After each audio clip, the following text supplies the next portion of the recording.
You are in for an interesting ride.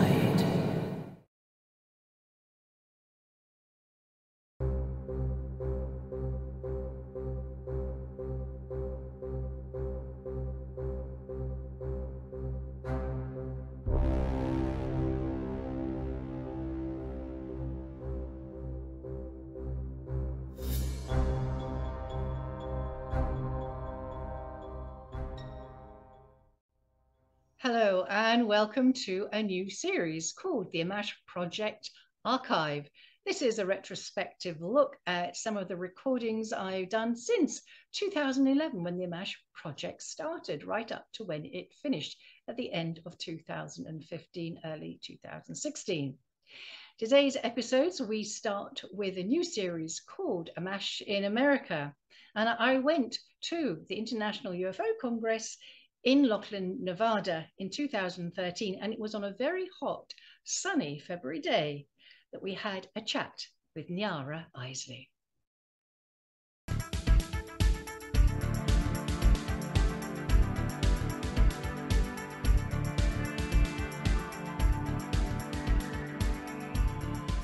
We're here at the International UFO Congress, and it's a lovely day. The sun's shining brightly, and or is it Saturday? I didn't know NIARA ISLEY was going to be here, so I'm absolutely delighted to welcome her to the Ammach interviews. And I'm going to hand you straight over to NIARA, who's going to tell us something of her experiences and also something about the book that she's writing, which she sees as being a bridge to helping everybody understand some of the processes that experiences go through. NIARA, thank you.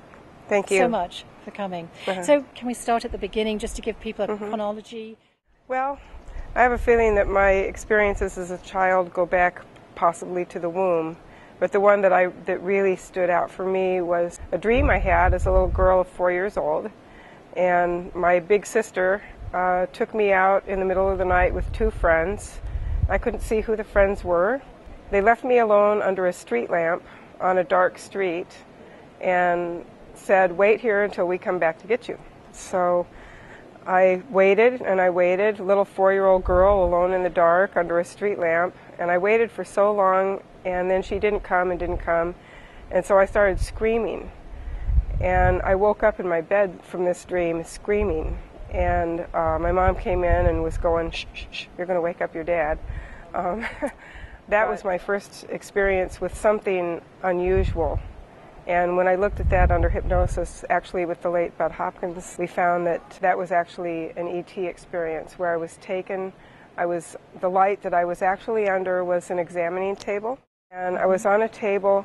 The ETs were examining me. One was holding me by the arm. Then they were doing something with my abdominal area that under hypnosis in a 4-year-old state of consciousness, I said, it's some kind of stomach presser.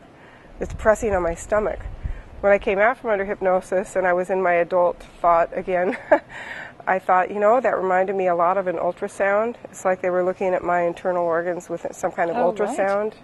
So they may have been looking at what was the status of my reproductive organs. Yes, at 4 years old. Yeah, they did a lot with me throughout my life with hybrid fetuses and harvesting them.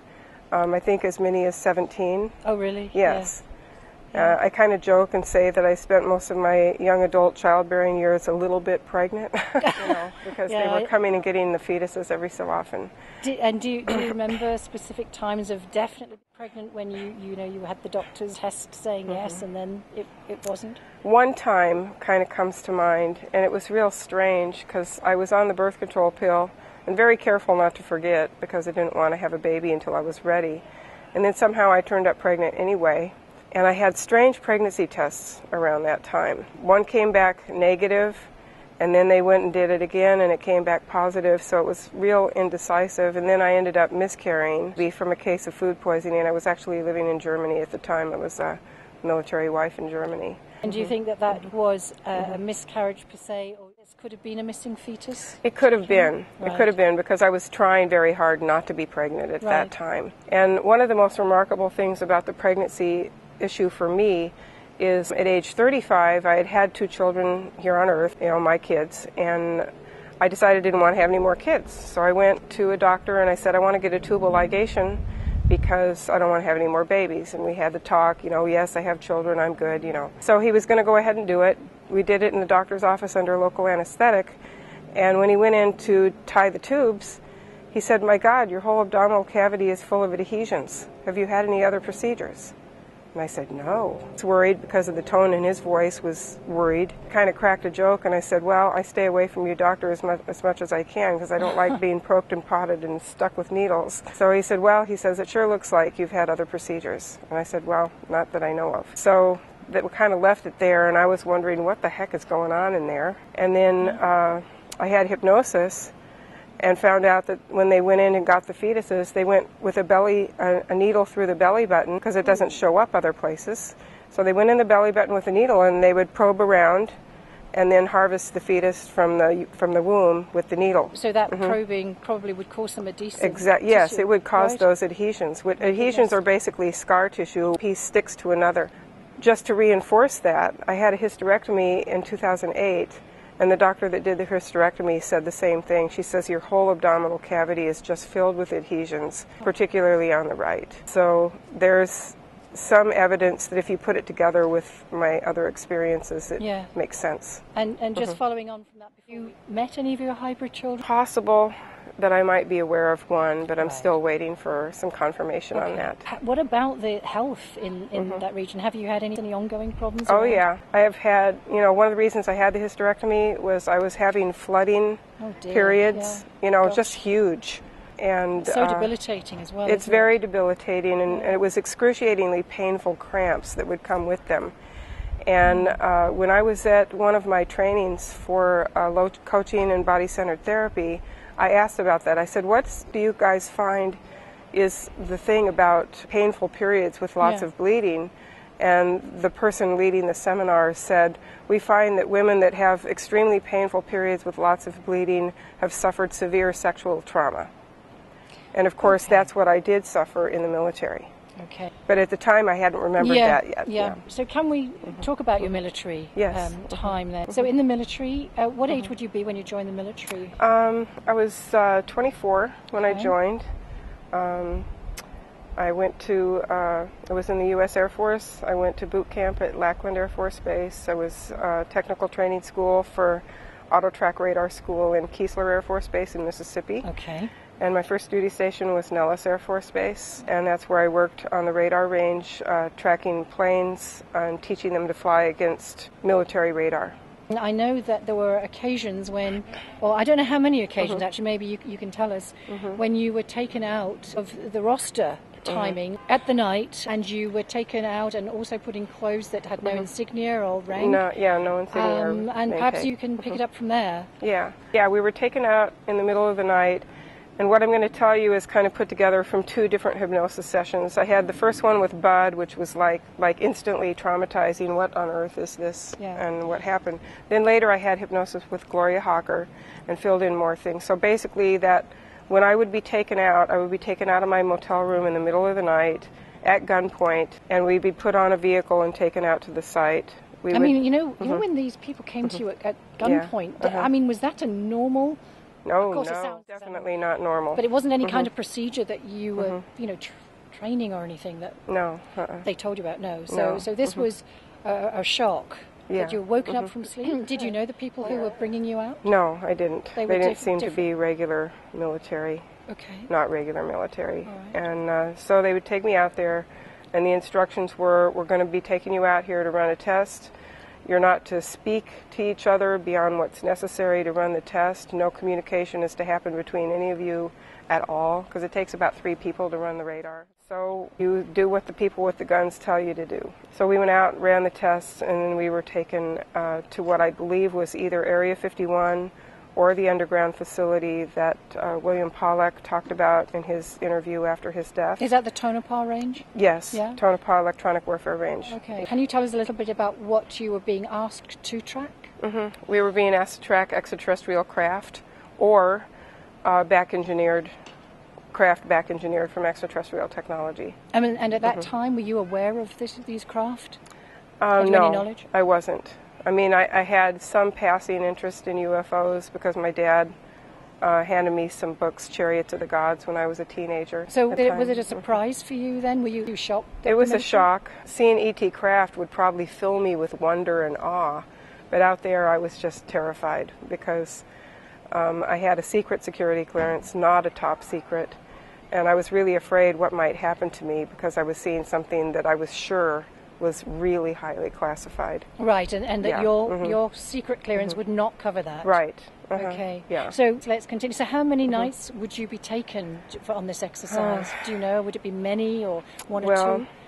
I'm guessing that it was probably multiple times because there's 3 months of time that were blocked out that I couldn't really remember. 3 to 3.5 months of time that I had no memories really except the most general of memory. And when I say general, I mean something like I know that I worked at Tonopah Electronic Warfare Range, but I don't remember my coworkers. I don't remember the place that I worked. I don't remember any details. And you would say you had a good memory, generally speaking? Oh, yeah. Sharp memory. I have my book coming out, and people who are reading that are going to see that I have an excellent memory about so much. You're right. So it makes it even more remarkable when you have a good memory to find 3 months of time basically where you can't remember hardly any details from your life at all. I think at this point it might be interesting is to say why you began, why you went for the hypnosis in the first place, and then we'll go back to the incident itself. And I believe it was some friend was asking about your military time because you didn't really mention it too much. Well, I had a friend and we were talking about all kinds of things. You know, he knew I'd been in the military, but whenever I brought up the military in any conversation, I just would touch on it and then kind of skate away from the subject. And he thought that was strange that I didn't say more about my military time. So he sat me down one day and said, "Why don't you tell me about your military time from beginning to end?" And I said, no problem. Went to, boot camp here, technical training school here. Then I was stationed at Nellis and I worked at Tonopah Electronic Warfare Range. And then I stopped because I couldn't remember anything about working at Tonopah. And I had to work really hard just to get bits and pieces of something from that time period. And you guessed it was probably 3 months or even more than that. 3 to 3.5 months, I'm guessing. So that took you to the hypnosis session. When you were talking about that, you were having a physical reaction to what you were realizing. Yeah, realizing that I had 3+ months of missing time just brought up a whole wave of nausea.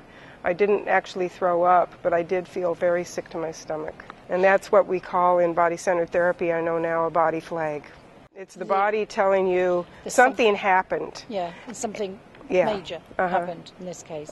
If we can take you back to those times when you were on the range, and again, I believe you were with a few other people. It wasn't just you alone out on the range, is that correct? Yeah. How did it go? So you'd be tracking the craft. We did manage to pick up the craft, but we couldn't maintain a lock on it because it could move so quickly. Right. Effectively kind of winking out of the sky in one place and then appearing in an entirely different place in the sky. And could you just describe for us the instruments that you were using, that you were specializing in? It's a radar. Auto-track radar is a surface-to-air missile radar, anti-aircraft artillery radar, and it tracks, because it's a targeting radar, it tracks with a very tiny beam. Yeah, almost like a laser. It's called a pencil beam, and there's like this little thing that does sends out the radar pulse, and it kind of spins around so that it tracks a little bit bigger section of the sky. But it is a targeting radar. So you're seeing these things, blip here and blip there.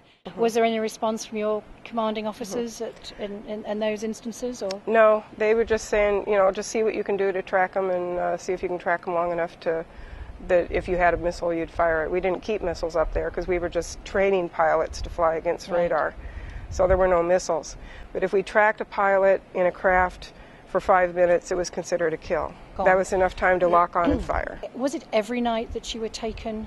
I don't believe it was every night. Okay. But I think significant amount of times during that 3-month time period. Right. Would it take an hour or two? Would you be out in the range? Or? Yeah, it would take some time. After we were done, what I remember from the one hypnosis session with Bud was standing on the deck of the radar van with the other 2 radar operators, and I was afraid to even look at them because we'd been warned with the gun, to not have any thing, and I think they were afraid too. It was 2 guys, not another woman, just men. Then the officers or whoever was talking in the radar van about the results of the test. I couldn't really hear what they were saying. But then we were taken and put on a bus, like an old school bus, painted blue with painted over windows, So I couldn't see where we were taken that night. I just kind of assumed, after putting all the other information together, that it was the Groom Lake Area 51 facility. Did it feel like you were traveling for any length of time? Maybe 20 minutes, 30 minutes. And would that give you, from what you know, time to get to Groom Lake? It's possible. Right. It's possible. It also could have been that we went to the underground Tonopah facility that William Pollack talked about in his video after his death. William Pollack was one of the whistleblowers that came forward for the Disclosure Project, but he felt that his information was so critical and so sensitive, he asked that his interview not be released until after his death. On the bus, we were taken to some kind of medical facility, and we were sat down in a waiting room with the lights off. I remember something kind of odd is the chairs, instead of being against the wall, in rows, they were kind of catty-cornered. Like there was a row of chairs, and then there was a corner of the room here. But it's like the room, it was square, like this. And instead of the chairs being against one of the walls, they were like this. Or actually more like that. I was going to do it. And then back here, in this part of the room, there was double doors. And there was light on in that hallway, which was shining through the glass on the door into the waiting room, but the lights were off in the waiting room. We were told to wait there until our name was called. And one by one, names were called, and people went in this little side room. When it was my turn, I went in there, and I was asked to lay down on a stainless steel examining table. And there was an armed guard in the room with me, I believe wearing desert camouflage fatigues. I waited there laying on that table for a while, getting more and more terrified. Then a man in a white lab coat came in and walked around, past the security guard around the table. Did you recognize him at all? No, I didn't. But he said, "Stay calm," in a deadpan voice, like, stay calm, like he'd done this a million times and he was bored with it. It's an American accent? Yeah, And when he got up beside the right side of my head, he'd had a hypodermic needle in his lab coat sleeve, and he brought his hand up and injected me in the side of the neck. And I think that was the first time that I experienced that injection, because I think in the future things that I had to be restrained so that I wouldn't flinch away from the injection. The first time was surprise, but after that I think I had to be held. And what was the result of this injection? Did he tell you what you were getting an injection for? No, they didn't tell me what it was for or what it was going to do or anything else. They just gave me the injection. I felt this rush of something go up into the brain area, and my body just started going into shock. I was pulled off the table by 2 security guards and taken down a very long flight of stairs, which what I remember... were you walked down between them? Well, half walk, half drag, because I wasn't in shape to do anything. And it was a long staircase and not a switchback one. You know how some go down like that? This was just long down. And at the bottom of it, there was a little room with like a 2-way mirror, glass on my side mirror on my side, glass on the other. They threw me in that room, and I went through the effects of the injection in there. And I'm sure they were watching to see what would happen. Can you recall those? It was very odd, very horrible sensation of feeling like my body was turning to fizz, like soda pop fizz. And it was really horrible, a horrible feeling like I was just going to come apart. Right. Were there hallucinations accompanying that feeling? Or? No, and I don't remember any pain, just this horrible sensation of feeling like I might come apart. And I don't remember pain, which seems odd to me, but I have to say what I remember. And then as I was coming out from under the effects of the injection and kind of laying there on the floor exhausted, then the 2 security guards came in and pulled me out of there, and I was sexually assaulted while 8 people watched. So they pulled you out of the room to another room? Yeah, the adjoining room. And there were these other people in that same room? Right, and one of them was an ET. One of them was a gray. It seemed to me that I felt his mind kind of touch my mind, and he was saying, I don't understand why these people would do this to one of their own. Because I guess it looked really brutal to him, too. And it was certainly brutal to me. So you were raped? Yeah. Yeah. By these people. And yeah.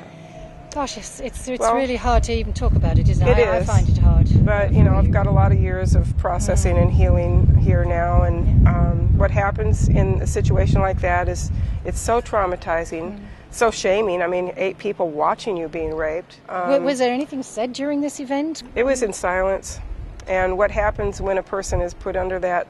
They dissociate. Yes. And where was the Grey at this time? Was he near you as this? Or No, not terribly near. I have a drawing that I'm going to put in my book that kind of lays it out. And so that happened. Then I was drugged with something else and taken back to my motel room. Do you know if any of the others had any similar experiences? Or was it just you? Well, I don't know about other people's experiences, but, I'm not sure. I'm just wondering about the other radar trackers, out in the field with you at that time. I don't know what they do to men, I don't know if they sexually assault them either, or what if they do something different to them. I don't really know. This was something that, if I understand correctly, that you said that really remained buried for about 10 years. But in the meantime, you've been having a lot of health issues and back problems, pain, and maybe you can just and the female problems, which are gone now because the uterus is gone mostly. But it's been a whole interesting thing. After I got out of the military. Were there any issues about leaving the military? I did do some different things in the military after that. I did air traffic control radar, like mission control, where I was the one that would call up the radar sites and say, you have incoming at such, azimuth elevation range, things like that. So I did that. I did technical orders for a while. I worked in the orderly room in administrative work for a while. There was a lot of things I did in the military. Did you leave because you didn't want to just be around the military scenario? Actually, I really liked the orderly military life, and I might have stayed, but my husband at the time wanted to get out, and so I let him pressure me into getting out, and now I'm really glad I did. I don't want any part of an organization that victimizes its people that way or allows it to happen. Maybe the military didn't really allow it, so to speak, or didn't do it, but somebody looked the other way and let that happen to me. Do you have any idea who may have been responsible or behind that kind of brutalization? I really don't.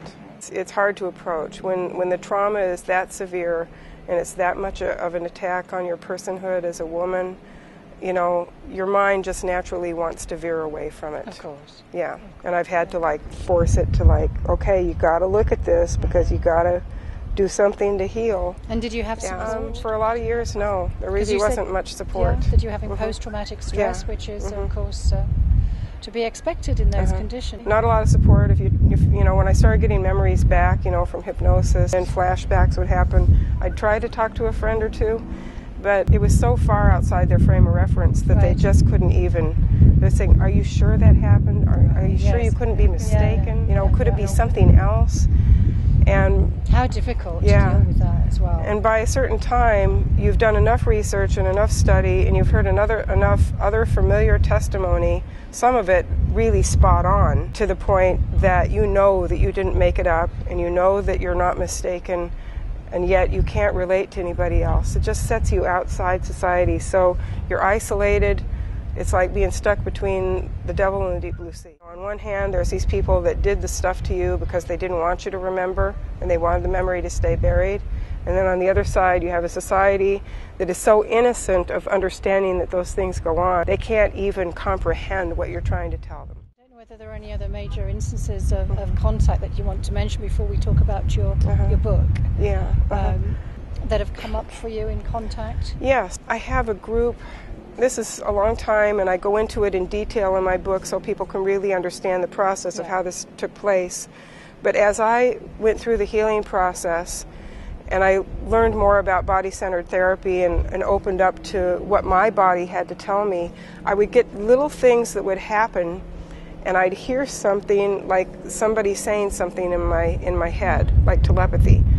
And it's like when Bush and Cheney got in the White House, in 2000, because they stopped counting the votes, recounting the votes or whatever. I remember going to meditate, and I was really angry because I thought, man, this is the last kind of administration we need in the White House right now. Why did this have to happen? Blah, blah, blah. And this calm, clear voice just cut in over my chatter and said, Bush is exactly the right man in the right place at the right time. Because he is president, lots of people are going to wake up. And that's been true, absolutely true. So that was one message that I got. And then I would get other little ones, and I thought, something's going on here. What is this? Then finally, I realized that as I've peeled away the layers and looked at my own memories that have come back, like Lemurian memories, being on Lemuria, being on Atlantis, those memories have come back to me spontaneously without any hypnosis. So I started paying attention and watching all these little things.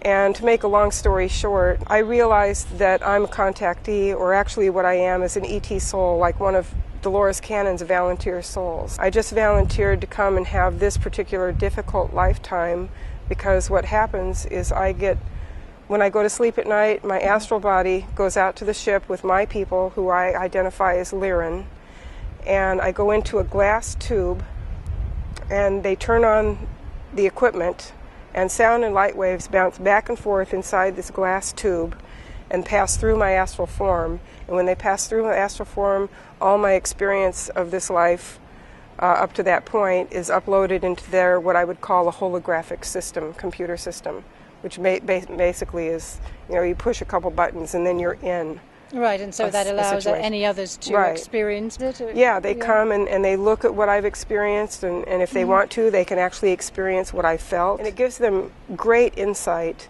into what it is to be an individual human on planet Earth. Because they look at us, my people look at us as a collective. And they study us as a collective, but they know that we are individual units of consciousness down here to each other. Yes. And so understand what that individuality really means within particular context. So the spiritual aspect and this growing aspect has developed since and led you to your book. The title of the book is Facing the Shadow, Embracing the Light, A Journey of Spirit Retrieval and Awakening. And I purposely didn't put UFO or ET in the title because I want it to have a broader appeal. It should be a really good book for people who have been in the UFO field for a long time. It should be a great introductory book for people just beginning to look at the field. And I really hope that it will appeal to people who are very interested in personal and spiritual growth, maybe not so much ETs, because it'll read well for them to read a story of a person under extraordinary conditions trying to cope and trying to overcome it. So I'm getting there. I'm getting closure and healing. I think finishing the book is going to be huge. I just wanted to go out there and help people. And I have been working myself, and this kind of interrupted the book process, but I think it's going to be very worthwhile. I've gotten certifications in TRE, trauma releasing exercises, also a certification in EFT, emotional freedom technique, to help people recover from trauma and help them get rid of their PTSD or lessen it. And I also have Dolores Cannon's hypnotherapy certification as well. Brilliant. So I'm well prepared to help people deal with trauma if they want my help. And how are you today? I'm doing really well today. Just really anxious to finish the book because with my back pain, it's very hard to sit in front of that computer. Some days it's all I can do to make myself sit and work, but I will finish that book because I know people need it. That's great. Well, I want to thank you very much. Thank and you have a little so hug. much. And yes. not easy. Some of that. Thank you. Appreciate it. So this is the Ammach Project here with NIARA ISLEY. And Thank you. we're at the, my last day here at the conference, which is a Saturday. Thank you for bearing with us, and yet again,